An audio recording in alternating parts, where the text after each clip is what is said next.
सुप्रभात, नमस्ते बिहार। मैं हूं आपके साथ विभा उपाध्याय और बुलेटिन की शुरुआत इस वक्त बड़ी खबर के साथ। बाढ़ से ये बड़ी खबर आ रही है जहां गोली मारकर युवक की हत्या कर दी गई है।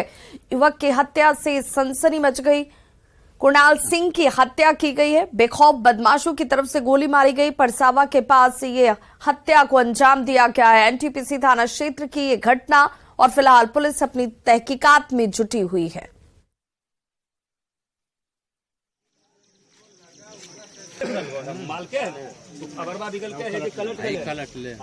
तो युवक की हत्या से देखिए इलाके में सनसनी मच गई। कुणाल सिंह जिस युवक की हत्या की गई है बेखौफ बदमाशों की तरफ से, उसके बाद अब अपराधियों की तलाश शुरू कर दी गई है। परसावा के पास गोली मारकर इस युवक की हत्या कर दी गई। तो एनटीपीसी थाना क्षेत्र का ये इलाका जहां पर बेखौफ बदमाशों की तरफ से हत्याकांड को अंजाम दिया गया और ताबड़तोड़ गोलियों से इस युवक को भून दिया गया। फिलहाल पुलिस अपनी जांच पड़ताल में जुटी है।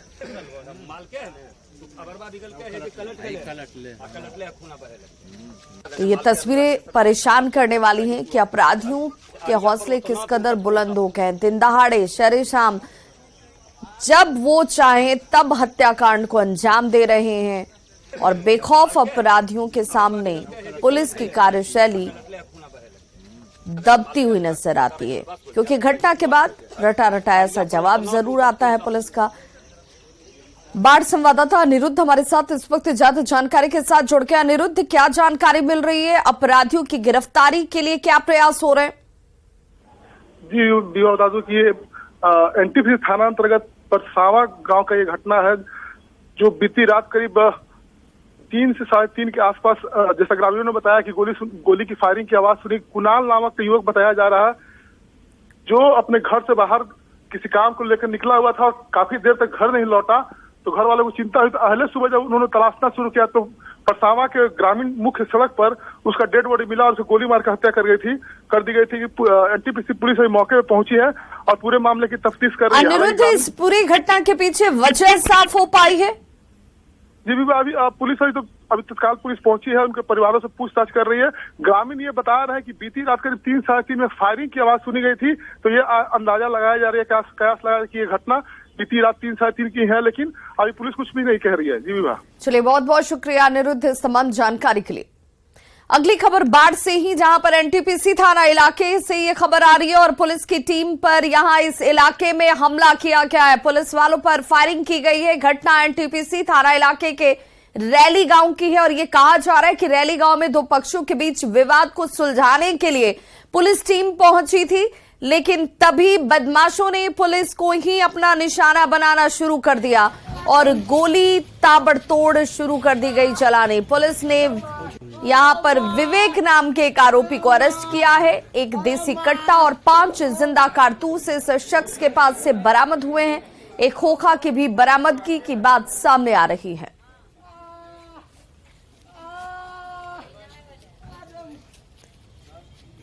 हम बिंदोलिया में दारू पीने आए, दारू पिए। इंग्लिश चौक पे आए। और आया बुतरू से बोला चलो ना भाई आज कहीं लम्बा बात देने चली 10 गो। तो हम तो चलो भाई लेते पैदले लेता आया। आज क्या पता तो गोली मारा, अब मारा गोली आता धर बोलो तू ले तो भागा ना। कौन था दूसरा? कौन था? नीतीश नाम सा। नीतीश नाम? वही आपको दे दिया? गोली मार कर हाले हम जेल से आए हैं सर। क्या नाम था आपका? क्या नाम है आपका? मेरा विवेक नाम है सर। भागलपुर के कुरैशी मोहल्ले में 24 जून को हुए ब्लास्ट के मामले में अब भी किसी की गिरफ्तारी नहीं हुई है। मृत बच्चे के पिता ने अपने भतीजे हसन उर्फ मोनू पर बम रखने का आरोप लगाया था, लेकिन गिरफ्तारी नहीं हुई। अब घर के मालिक मोहम्मद गनी का कहना है कि वो लोग आपराधिक प्रवृत्ति के हैं और इसीलिए उसे डर लग रहा है। संवाददाता आशीष रंजन की रिपोर्ट देखिए। 24 तारीख को पिछले महीने इसी जगह पर बम ब्लास्ट हुआ था, जिसमें कि एक व्यक्ति की मौत हो गई थी और एक महिला जो है जो घर में थी वो घायल हुई थी। आप देख सकते हैं कि यही वह जगह है और यहीं पर ये विस्फोट हुआ था। आज 14 दिन से ज्यादा हो गए हैं, लेकिन ना तो आज तक कोई अपराधी पकड़ा गया इस कांड में, ना ये पता चल सका है कि वो किस चीज का विस्फोट था, कैसा बारूद था। जबकि एटीएस, एफएसएल और डॉग स्क्वाड की टीम के साथ वरीय अधिकारी यहां पर पहुंचे हुए थे। उन्होंने जांच की, लगातार जांच की गई और एसआईटी की टीम भी सिटी डीएसपी के नेतृत्व में यहां गठित की गई। लेकिन आज तक ना तो अपराधी पकड़ा गया, ना ही एफएसएल रिपोर्ट आई कि वो बम किस चीज का था और इस विस्फोट के पीछे आखिर साजिश क्या थी। यहाँ पर हैं अब्दुल गनी जी हैं, जिनके घर में विस्फोट हुआ था। इनका पुत्र उस कांड में जो है देहांत हो गया उसका, और उनसे हम बात करते हैं। क्या हुआ अभी तक? आपको कोई इंसाफ मिला? नहीं, कोई इंसाफ नहीं मिला, कोई रिपोर्ट नहीं मिली अभी तक। ना अपराधी अरेस्ट हुआ सर। अपराधी के घर पे छापा पड़ा था, गए थे सर, बड़े बाबू गए थे, उनको बोली उनके फैमिली को कि आपको हाजिर कीजिए, वो फरार है, नहीं तो सब आप लोग को उठा के ले जाएंगे। लेकिन कोई रिपोर्ट कोई ये नहीं सर। हमको तो इंसाफ मिलना चाहिए सर। ऐसे अपराधी बम विस्फोट हुआ है सर, और कितना क्या बारूद था, क्या था, बम था सर, उस तरह का तो अब हमरे पर भी तो ये हो सकता है नहीं सर। हम वो परेशानी है कि डर लग रहा है। हाँ, तो कि इस तरह से विस्फोट किया तो वो लोग उस तरह का मतलब अपराधी है, तो सबको हमको भी तो डर है नहीं सर। लेकिन हम कौन है इसके पीछे? कौन? इसका हमारा भतीजा है हसन उर्फ मोनू। गिरफ्तारी नहीं हुआ सर। अब देखने वाली बात है कि पुलिस कब तक इस कांड का खुलासा करती है, जबकि 14 दिन बीत चुका है। आशीष रंजन, न्यूज 18 भागलपुर। और पटना से बड़ी खबर आ रही है, जहां शिक्षकों को शिक्षा विभाग के अपर मुख्य सचिव के पाठक की हिदायत है। स्कूल में व्हाट्सएप चैट बंद करें, वीडियो देखना और रील्स बनाने पर के पाठक ने रोक लगा दी। अब जरूरी कॉल और शैक्षणिक गतिविधियों के लिए ही सिर्फ मोबाइल का उपयोग किया जा सकता है, और यही हिदायत उनकी तरफ से दी गई है। शिक्षण निरीक्षण को लेकर भी जानकारी दी गई। शिक्षक निष्ठापूर्ण शिक्षण कार्य में ही लगे। सहयोगी रजनीश हमारे साथ इस वक्त ज्यादा जानकारी के साथ फोन लाइन पर जुड़ गए हैं पटना से। रजनीश, एक एक करके के पाठक की तरफ से उन तमाम खामियों को चिन्हित किया जा रहा है जिस वजह से शिक्षा प्रभावित होती है, और उसका असर भी अब ग्राउंड पर नजर आने लगा है। बिल्कुल विभाग 1 जुलाई से ही राज्य के सभी स्कूलों में इंस्पेक्शन किया जा रहा है, और डीएम से लेके जो नीचे के अधिकारी तक हैं वो लगातार इंस्पेक्शन कर रहे हैं। जो रिपोर्ट आई है के पाठक के पास, क्योंकि ये खुद भी जो है कई स्कूलों का निरीक्षण किए हैं, उसमें इन्होंने टीचर्स की जो एक्टिविटीज है उसको लेकर आपत्ति जताई है। साथ ही हिदायत दी है कि जो व्हाट्सएप चैट करते रहते हैं या रील्स बनाते हैं या वीडियो देखते रहते हैं वो अब बंद कर दें, क्योंकि ये जो है शैक्षणिक गतिविधि को प्रभावित कर सकता है। हालांकि एक चीज इन्होंने जरूर कहा है रिपोर्ट के जरिए कि जो शिक्षक हैं वो कर्तव्य निष्ठा के साथ पढ़ाई करवाते हुए नजर आ रहे हैं। ये अच्छी बात है, क्योंकि जो रिपोर्ट आई है ज्यादातर जो टीचर हैं वो ड्यूटी पर मौजूद नजर आ रहे हैं, और निश्चित रूप से जो के पाठक के आदेश का जो असर है वो भी इन्हें दिखने लगा है। लेकिन व्हाट्सएप चैट, वीडियो और रील्स को लेकर इन्होंने साफ हिदायत दी है कि स्कूल में ऐसा ना करें। अगर ऐसा करते हैं तो निश्चित रूप से अब कार्रवाई की जद में आएंगे। जी, बहुत बहुत शुक्रिया रजनीश इस तमाम जानकारी के लिए। तो देखिए के पाठक ने अब एक हिदायत भी दे दी है, और ये हिदायत शिक्षा की बेहतरी के लिए, स्टूडेंट्स की बेहतरी के लिए। सिवान से बड़ी खबर, जहां पर पुलिस की गाड़ी का भीषण एक्सीडेंट हुआ है। हादसे में केएसआई की मौत हो गई है। पुलिस की जीप खड़ी ट्रक से जाकर टकरा गई।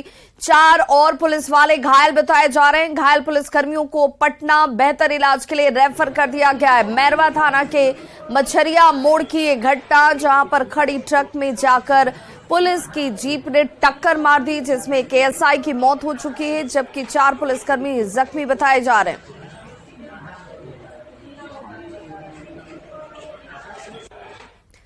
सुपौल में सरकारी स्कूल के शिक्षक और शिक्षिका ने छात्रा को इतनी बेरहमी से पीटा कि वो सदमे में चली गई। घटना मध्य विद्यालय जदिया की है। आरोप है कि 6ठी कक्षा में पढ़ने वाली छात्रा को टीचर ने गलत आरोप लगाकर बेरहमी से पीटा। अस्पताल में इलाज के बाद छात्रा की तबीयत ठीक है, लेकिन गलत आरोप लगाए जाने से वो अब सदमे में है। छात्रा का कहना है कि गलत आरोप लगाए जाने की वजह से उसके दोस्त अब उससे बातचीत नहीं कर रहे। मैम मेरी बस्ता छीन दूसरी लड़की से लेकर, और हमको डर लगा ना, हमको लगा क्या क्लास जाएंगे ना तभी मैम मारेगी, बोलेगी तुम भागी क्यों। हम आंगनबाड़ी में तो छुपा गए थे, उधर 2-3 को बच्चा सब वहाँ पे था ना, सर को लगा क्या कि गलत बात कर रही, सर आए सबको मारे, हम छुपा गए ना, सर यही बाल पकड़ के घिसते मारते क्लास ले गए, मैम भी 5-6 थप्पड़ मारे। तो शिक्षक सुनील सर जी जो प्रधानाध्यापक हैं, ये हमको बोले कि तुम्हारी बेटी 4 लड़के के साथ स्कूल में गलत भावना कर रही थी। उसके बाद ये लोग हम मारपीट करने पे उतारू हो गया। हम नॉर्मल परिवार का आदमी, हम बच्चे को लेके हम मुखिया जी के पास गए, मुखिया जी डॉक्टर के पास, डॉक्टर जोगिंदर के पास इसको एडमिट करा जी। सरकारी विद्यालय कोई है, उसमें कोई टीचर के द्वारा मारपीट के मामला थी। दिक्कत कुछ नहीं है, हल्का सा लेफ्ट गाल में स्वेलिंग था, दर्द था, सुई दवाई दे दिया गया। शेखपुरा में समानांतर प्रखंड पंचायत कार्यालय के खुलासे के बाद से हड़कंप मच गया है। पूरी जांच के बाद इसमें करोड़ों के घोटाले का खुलासा हो सकता है। अरियरी प्रखंड 10 जो बताया जा रहा है, उसमें से 8 पंचायत की योजनाओं का संचालन एक निजी भवन से किया जा रहा था, जिसकी सूचना पर पंचायत पदाधिकारी ने कार्रवाई करते हुए भारी संख्या में इन जगहों से महत्वपूर्ण कागजात, मोहर, ब्लैंक चेक जिस पर मुखिया का दस्तखत है, मास्टर रोल और मजदूरों की दस्तखत या अंगूठे के निशान के बिना पैसे की निकासी का खुलासा हुआ है। ज्यादा जानकारी दे रहे हैं संवाददाता अजीत कुमार सिन्हा। शेखपुरा जिले के अरियरी प्रखंड अंतर्गत 8 पंचायत का जो दस्तावेज मिला है, एक निजी आवास पर जो चलाया जा रहा था, और जो दस्तावेज मिले हैं उसमें कई रिकॉर्ड मिले हैं जो फर्जी उजागर होने की संभावना बढ़ गई है।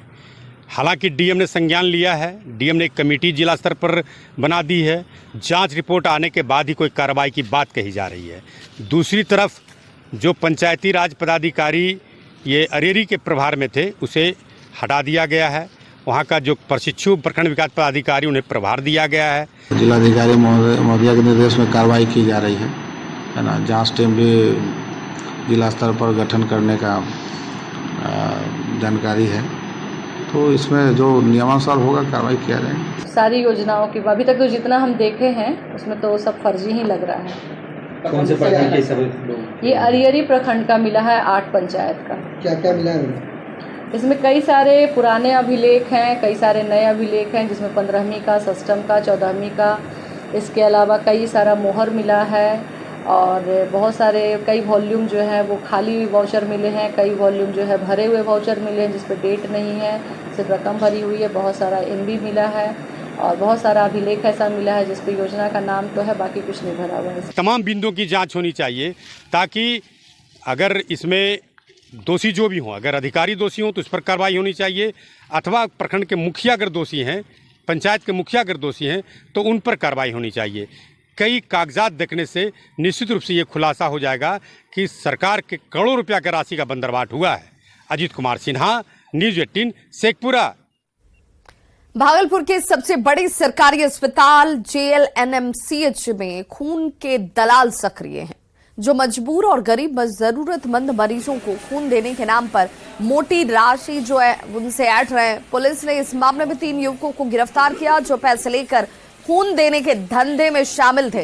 ये तीनों युवक नाथनगर थाना क्षेत्र के रहने वाले हैं और ये कहा जा रहा है कि ये लोग किसी के कहने पर खून देने आए थे, लेकिन हीमोग्लोबिन कम होने की वजह से नर्स ने खून लेने से इनकार कर दिया, जिसके बाद ये लोग खून देने की जिद पर अड़ गए, जिसके बाद पुलिस को सूचना देकर इन तीनों को गिरफ्तार करवाया गया। ज्यादा जानकारी दे रहे हैं संवाददाता आशीष रंजन। और ये 3 युवक हैं जिनको कि पकड़ा गया है पुलिस के द्वारा।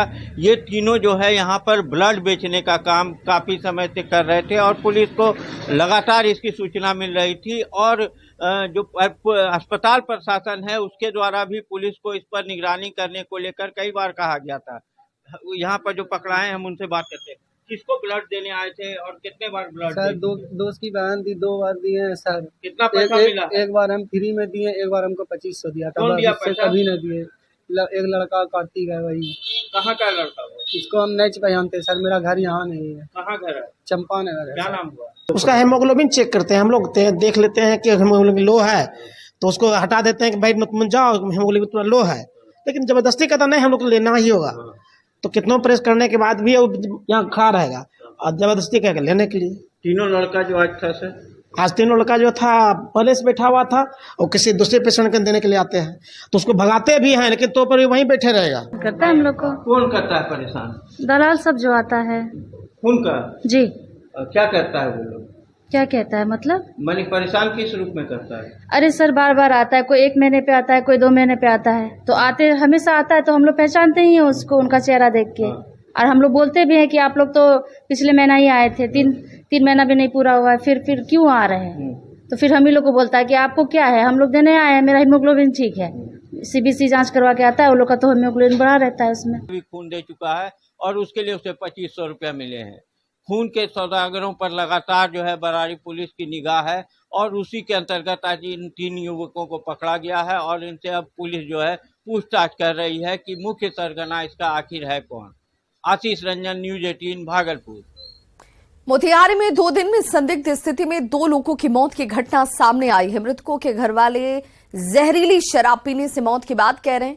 घटना हरसिद्धि थाना क्षेत्र के बैरियाडीह पंचायत की है, जहां कल एक रिटायर्ड फौजी गौरी शंकर राम की तबीयत खराब होने के बाद सदर अस्पताल ले जाते वक्त रास्ते में ही उसकी मौत हो गई। इस मामले में मृतक के भतीजे ने कल शराब पीने की बात कही थी, लेकिन देर रात जब केस दर्ज कराया गया तो उसमें शराब की बात कहीं नहीं थी। वहीं इसी पंचायत के एक और व्यक्ति उमेश पटेल की भी मौत हो गई है और चाचा ने कहा कि जहरीली शराब पीने के बाद उमेश पटेल की तबीयत बिगड़ने लगी थी। सदर अस्पताल में उसकी मौत हो गई। घटना घटा है हरसिद्धि थाना कवाही गांव।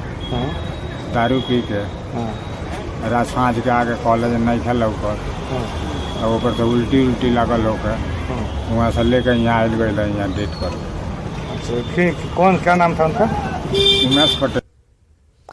बीजेपी की राष्ट्रीय कार्य समिति का गठन कर लिया गया। 10 सदस्य की नियुक्ति की गई है। संजय जायसवाल को राष्ट्रीय कार्य समिति का सदस्य बना दिया गया है। संजय जायसवाल बिहार बीजेपी के अध्यक्ष रह चुके हैं।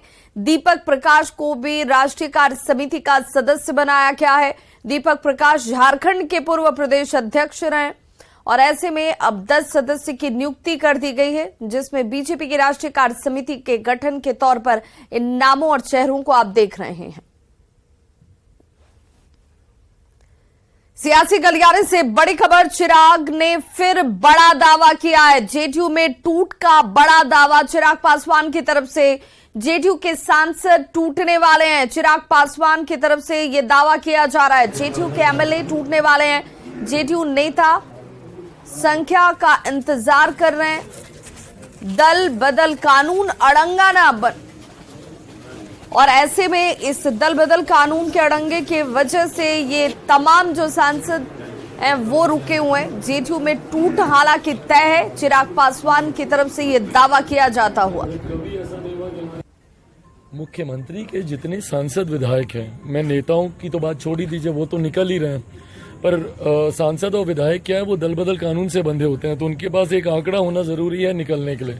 नेताओं को तो आपने देख ही लिया, उनके संसदीय बोर्ड के अध्यक्ष निकल गए, उपेंद्र जी, आरसीपी जी निकल गए, गठबंधन के साथी भी निकल रहे हैं, माझी जी निकल गए। पर सांसद और विधायकों में जो आक्रोश है, आक्रोश का कारण है भाई, ये सांसद जो उनकी पार्टी के जीते हुए हैं वो कैसे जीते? 2019 में उस वक्त के महागठबंधन के प्रत्याशियों को हराकर वो जीते। विधायक इनके 40, 42, 43 जो भी रह गए तीसरे नंबर की पार्टी के, वो कैसे जीते?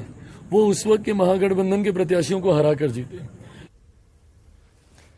और इस वक्त बड़ी खबर आ रही है धनबाद कोयलांचल से, जहां पर जोड़ा पीपल में भीषण सड़क हादसा हुआ है। कार में तेज रफ्तार बाइक ने टक्कर मार दी। हादसे में बाइक सवार युवक की मौके पर ही मौत हो गई है। हादसे के बाद कार धू-धू कर जल उठी। बरवा अड्डा में जीटी रोड पर यह हादसा हुआ है, जहां पर एक बाइक सवार युवक की इस हादसे में मौत हो चुकी है। हादसे के बाद कार भी धू-धू कर जल उठी।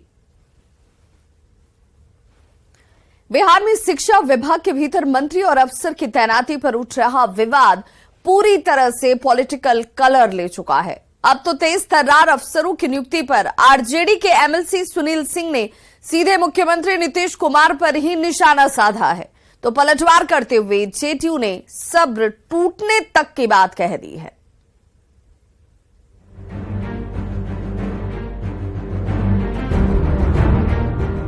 शिक्षा मंत्री चंद्रशेखर और विभाग के अपर मुख्य सचिव के पाठक के बीच का विवाद अब सियासी रंग ले चुका है। अधिकारी के बहाने मामला आरजेडी और जेडीयू के लिए नाक की लड़ाई भी बनती जा रही है। ऐसा इसलिए कह रहे हैं क्योंकि महागठबंधन की सबसे बड़ी पार्टी आरजेडी के एमएलसी और लालू फैमिली के बेहद करीबी माने जाने वाले सुनील सिंह ने सीएम नीतीश कुमार पर इशारों में ही बड़ा हमला बोला है। निराशा इसलिए भी हुआ कि साहब महागठबंधन की सरकार है और महागठबंधन में रह करके आप जंगल राज की बात कर रहे हैं, आप जंगल राज के बारे में दूसरे को इंगित कर रहे हैं। आप कहना क्या चाहते हैं? ये शायद वो भूल गए कि जिसको आप तथाकथित जंगल राज कह रहे हैं उसके एक आप पाठ हुआ करते थे। आपने जब कुछ पहले कहा कि मुख्यमंत्री के कंट्रोल में सब कुछ नहीं है, ये अपनी बात पे कायम है? हमको ऐसा लगता है, नहीं तो भाई जिस तरह का पूरे बिहार में डेवलपमेंट होना चाहिए, जिस रूप में होना चाहिए, आप फिर उसी ओर ले जा रहे हैं हमको, फिर हमारे ऊपर आप शो काउच कराइएगा, तो भाई वैसा हो नहीं रहा है। आरजेडी एमएलसी के बयान से नाराज जेडीयू के नेता कहते हैं कि ऐसे बयानों से अब जेडीयू का भी सब्र टूट सकता है। अगर वो राजद के एमएलसी हैं और राजद के शीर्ष नेतृत्व के खिलाफ जाते हैं, कि राजद का शीर्ष नेतृत्व को देखना है क्या कार्रवाई करे, उन पर लगाम लगाए, अन्यथा हमारी पार्टी के नेता कार्यकर्ता का भी सब्र का बंध टूट सकता है। इधर महागठबंधन की दो बड़ी पार्टियों के बीच जारी घमासान पर बीजेपी के नेता तंज कस रहे हैं। उन्होंने डाकू कहा है तो डाकू तो बताना पड़ेगा ना कि नीतीश कुमार जी के अगल बगल कौन डाकू है और डाका कौन दिलवा रहा है। ये राष्ट्रीय जनता दल को स्पष्ट बताना पड़ेगा। इतना कमजोर पार्टी राष्ट्रीय जनता दल थोड़े है कि नहीं नाम बता सकती। बिहार में शिक्षा विभाग के अपर मुख्य सचिव के पाठक के बहाने जिस तरीके से सियासत गरमाती जा रही है, ऐसे में समझना मुश्किल नहीं कि महागठबंधन की सरकार में किसका और क्यों सब्र जवाब दे रहा है। न्यूज 18 के लिए दिल्ली से अमितेश के साथ पटना से आनंद अमृतराज और शैलेंद्र की रिपोर्ट।